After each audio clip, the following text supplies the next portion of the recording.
Movies and Martinis celebrates women and diversity in the entertainment world by ranking trending movies, shows, and books with two completely different perspectives and ranked by delicious martinis.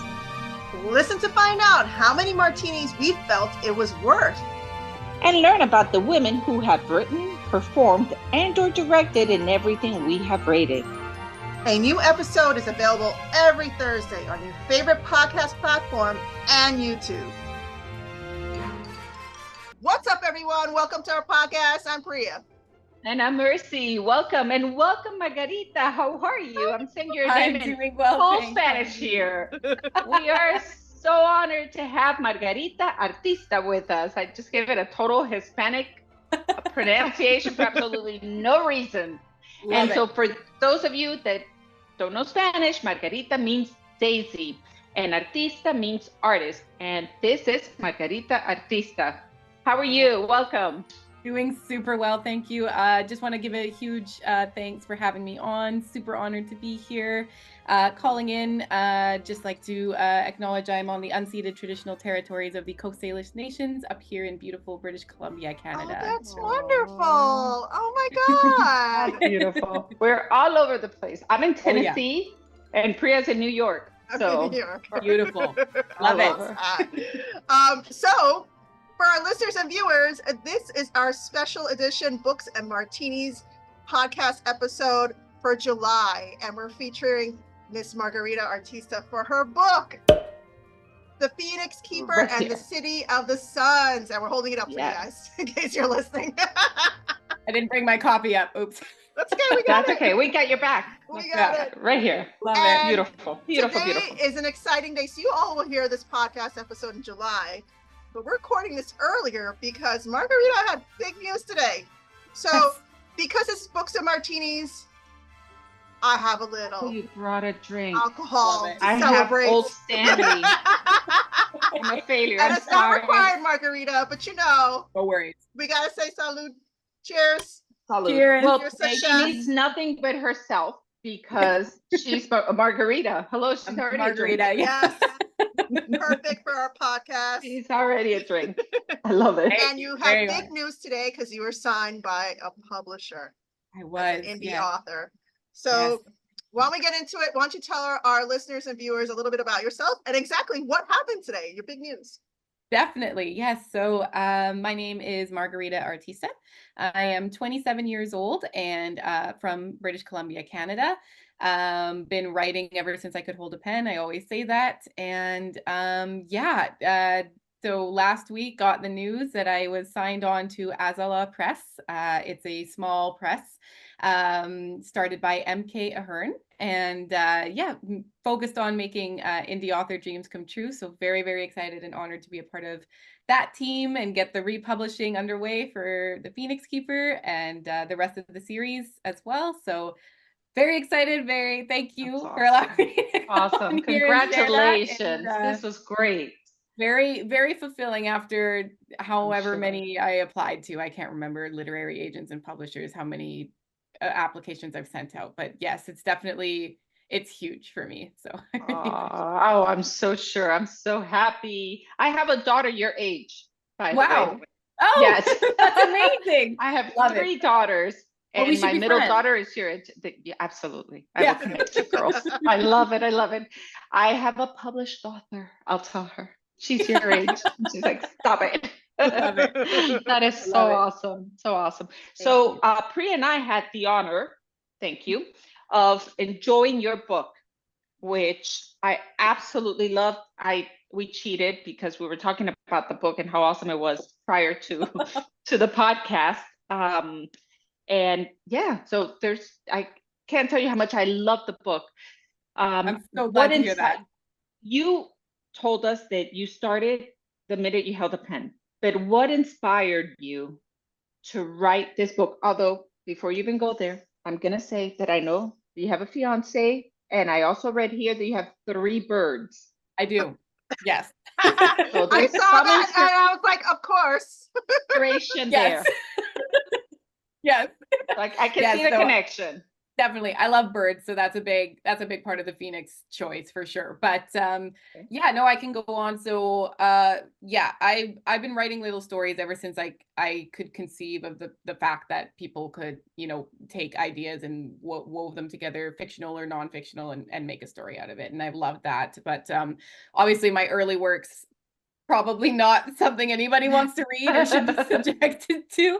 But very, very early on, I always also loved reading, and I was a big fantasy fan, still am. Love dragons, swords, you know, werewolves, vampires, all of that stuff. Big fan of that. So when I found out that it's kind of funny, for some reason when I was younger, I had this idea that like authors, like that's all they ever did was they just wrote books and published them, and that was like their entire life. And then my mom was like, no, like sometimes people just like write a book in their spare time and publish them. And I was like, what? You can do that? So and have a life. Like, yeah. Wow, cool. Sure. So I was like, I'm gonna write a book when I was like 8 years old. So that you know, a little bit of an early start there. Yes. But I didn't actually really sit down and get serious about writing a book until I was about 15 years old, which was my work on the Phoenix Keeper. And the entire inspiration for it was I wanted to do a dragon story, but I wanted to do something other than dragons. So I was on a road trip with my family. I remember this very vividly, that I was sitting there. I had my little black notebook where I was going to jot down my ideas, and I said, okay, what am I going to do? So not dragons, but like, what's another, you know, mythical creature? And my brother was very big into Harry Potter, and he was reading the Order of the Phoenix. Yep. And I was like, cool, that'll work. So I just decided I was going to do a Phoenix dragon story set in urban times, because I love doing, you know, magic in the real world sort of thing. And that was just kind of where it started. And I planned the novel for about 2 years. So I had no idea what I was doing, obviously, because I'm 15. But I planned the entire series point form. It took me about 2 years to do that in between school and the rest of everything. And then I started actually writing it in university. And it took me, I guess 10 years now to actually get between rewrites and redrafts and changing things. That's like the magic number. Every author we talk to, like 10 years. 10 years. Yeah, I would say 10 years. Well, 12, really. 12 in total. Yeah, 12 to actually get the Phoenix Keeper and the you are today that you're reading now. So wow. Oh, that's such a beautiful story. Thank you. Yeah. And you know, my son Liam, I had mentioned before we started recording, he loves phoenixes. Am I saying phoenixes, plural? And he started a company with his brother, and the phoenix is on his logo. So, That's like, I'm surrounded by this right now. Yeah, it's a very in terms of mythological, I think it's one of my favorite mythological creatures, especially the meaning behind it, you know, like the rising from the ashes and mythology and stuff. It's a very beautiful creature for sure. Yes, and very much like the main character of your book, Seraphine. So who is your favorite character? Is it her? Is it Felix? Is it one of the birds? Like, it's one of the birds. That's funny. Seraphine is definitely probably the character I relate to the most to. I based a lot of her personality and her actions, the way she reacts to the story, on myself, because it made it easier to, you know, determine how she would react to a situation if I was just like, well, what would I do in this situation? So however, I do think I'm very, very proud of the Felix character. I think if I had to say, he would probably be my favorite, just because he is a very complex character to write. But I think as the series go on, I really hope that he has the impact that I'm hoping he does on my readers, and following his journey through. Don't want to, you know, leave any spoilers. His journey through a lot of his struggles and issues, and yeah, I think he becomes a very important character in the story for sure. Yeah, he really challenges well, it ends that way. Yes. In this book, but there's more. Of course. Coming. Of course. There's always a lot of growth. Is this part of a trilogy? It's a series of 5.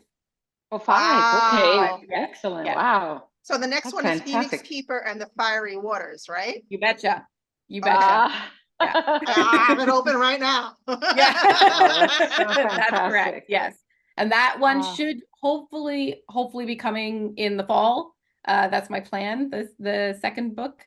And I know it's basically already written. I'm just proofing, and I've got my cover already and everything. So I was just going to ask you that.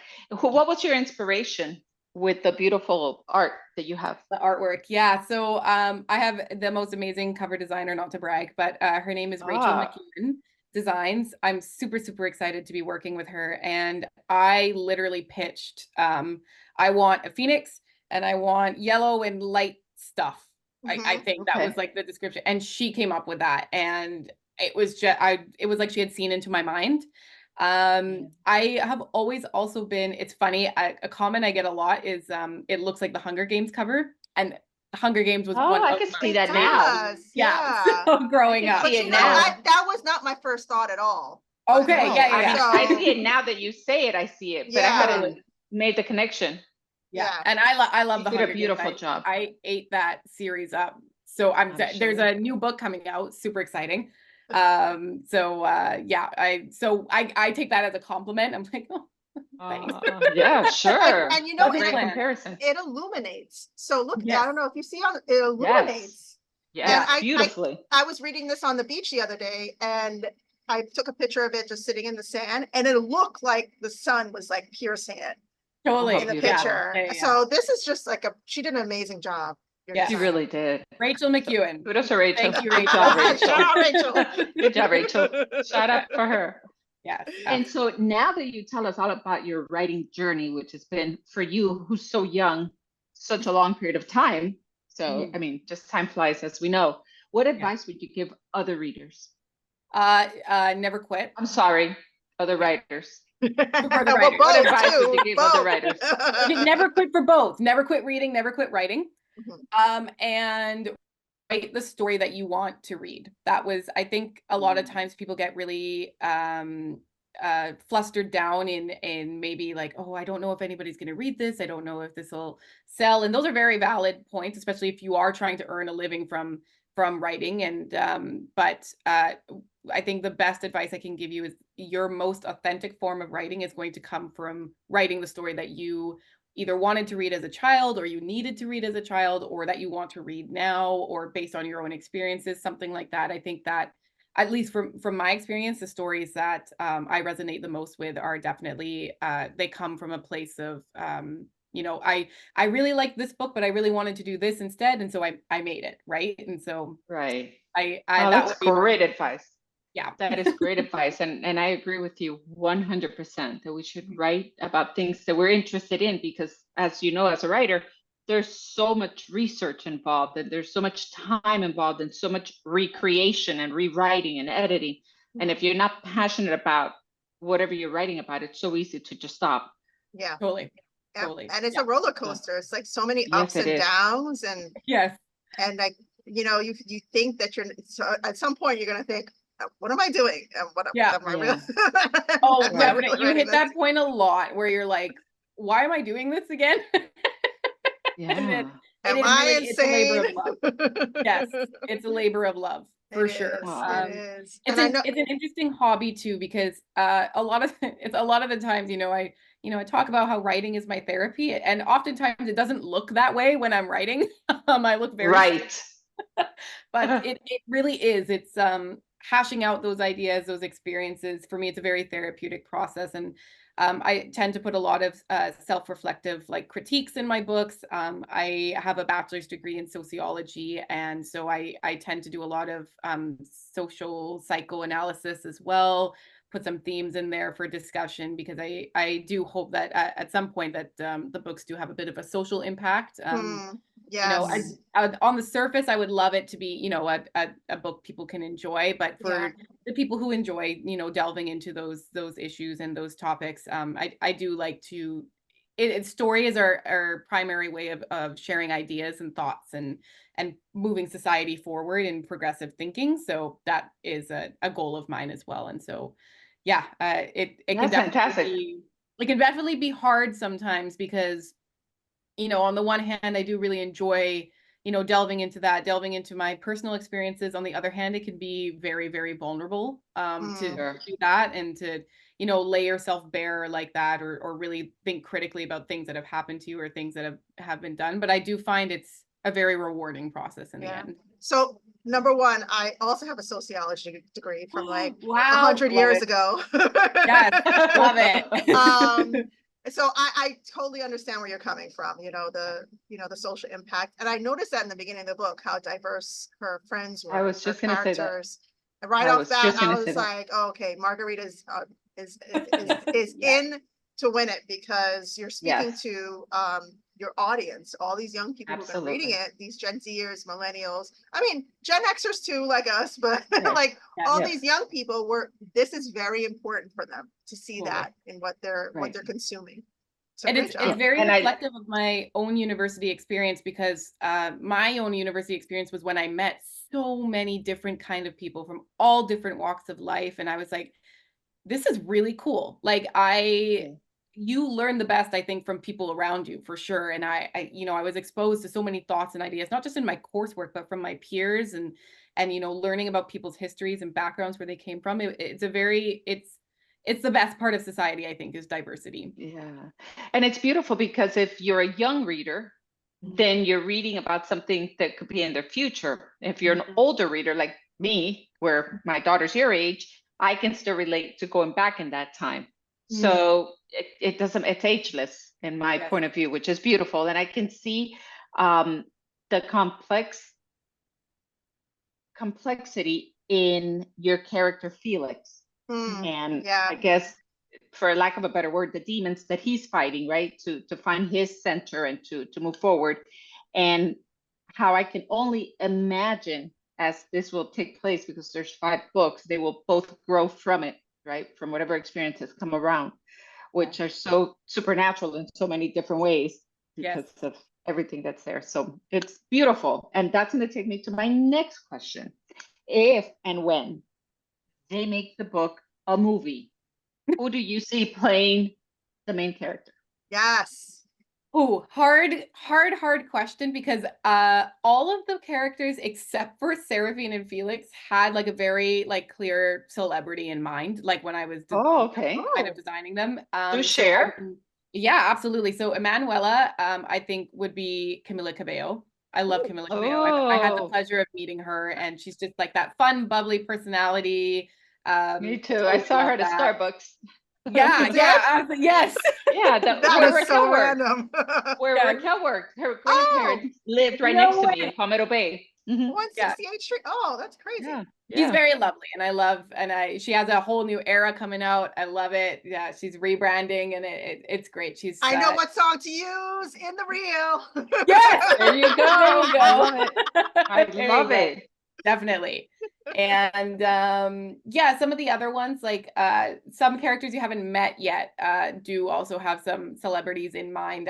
I'll throw them out there, and maybe you'll be able to recognize them when they do come along. But like Irina Shayk, for sure, makes an appearance in the second book. Really, some of them very poignant. Those are the ones that I can think off the top of my brain. What about Seraphine? Julius was definitely maybe like a Bad Bunny, or like J Balvin sort of type, like a Colombian pop star. A lot of Hispanic blood in there. I love that. Yes, absolutely. So something like that. Maybe in terms of maybe even like a Maluma. Yeah, for Julius. Okay, that'll work. What type of music you like? Yes, I like definitely. I love it. And so who's Felix? And personality. Would Felix be Maluma? No. With Felix. Felix is interesting. I feel like he would be like a very good mix of I can't remember the name of this model I'm thinking of, but Michael Yerger. Okay. Never heard of him. If you're familiar with him, but he would definitely be facial structure, but his hair is more like, I don't know, and hair is like big for me. It's funny. I actually think he might look a little bit like my fiance. I was going to why say, I not? could see the connection. I mean, Yeah. there's got to be a connection. You're writing and And I met my fiance way after I started like writing these books and stuff. So You maybe manifested him. maybe I manifested it. Yep. Yeah. But and your character's still developing, so I could see where he would pick up traits because it would just make it so much easier for you to bring in those traits. Yeah. Oh, so that's and amazing. Seraphine is it's hard to picture her as anybody other than me, just because like she's full of my flaws and personality and like everything. Like I poured my heart and soul into her because I did want to do an authentic mixed experience. I am a mixed person, mixed background. And I also wanted to focus a lot on the other elements of the book that were more challenging to make up. So then having not to make up the main character really eased that sort of balance it out for you. Yeah. Dichotomy there.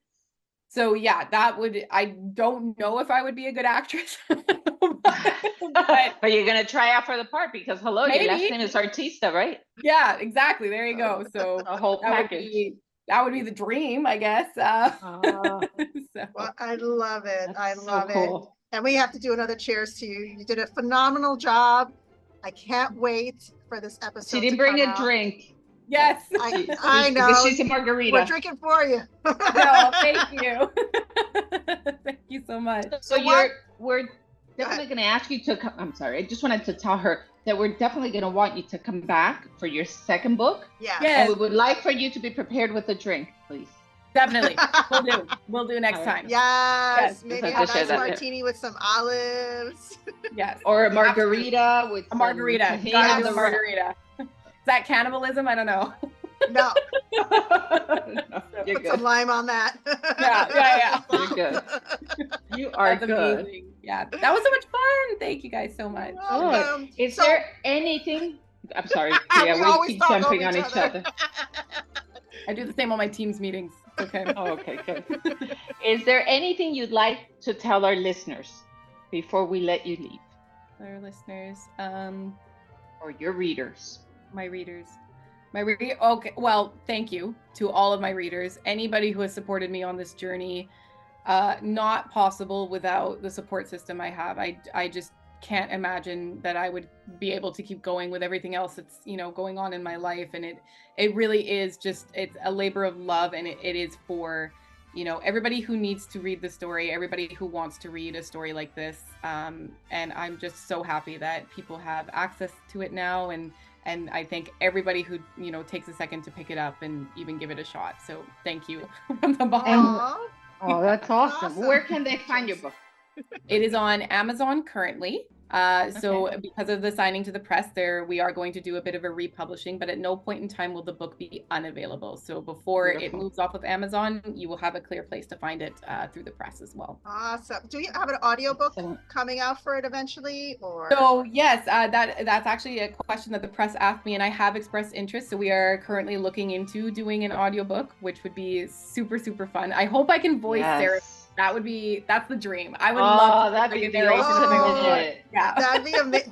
I'd never see like authors voicing their own characters. Yeah. So that'd be some badass. That would be badass. I would love it just because she has a lot of the times when she says things, it's like the way I would say it. But if you don't know me in person, like the tone wouldn't like come in. So that's faster. Yeah. When, when she's being snipey with Felix. And when she says we. I love it. Every Canadian kid knows you got to do French in the school system. Yeah. I love that. Well, thank you so much for being our guest today. For our listeners and viewers watching, you could check out Margarita's book on Amazon. As she said, we're going to put all the information in the summary for you to find and share and purchase her new book that's coming out later on this year as well. And make sure you like, share, follow. Margarita's also on Instagram, guys. So look her up. Yes, follow her. She's excellent at interacting with her followers. She's accessible. So, yes. And thank you so much again. We'll see you guys next time. Thank you. Bye, everybody. Bye.